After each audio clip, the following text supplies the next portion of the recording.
নিয়ন আহমেদ তামিম লিখেছেন, দুনিয়াতে কোনো সম্পদ না রেখে মারা গেলে কি গুনাহ হবে? কোরআন হাদিসে কি বলে?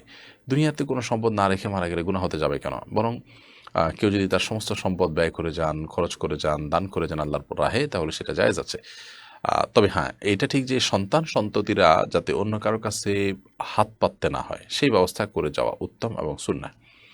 এমনভাবে দান করে যাওয়াটা অনুচিত যে সন্তান সন্ততি অন্য কারোর কাছে হাত পাততে হয়। যদি কারো সন্তান সন্ততি না থাকে, অথবা তারা তাদের মতো এস্টাবলিশড হয়ে যায়, বা তাদের হাত পাতার মতো অপশন আপাতদৃষ্টি নাই, তাহলে সেক্ষেত্রে তিনি তার সমস্ত সম্পদ খরচ করে বা দান করে গেলে কোনো গুনাহ হবে না।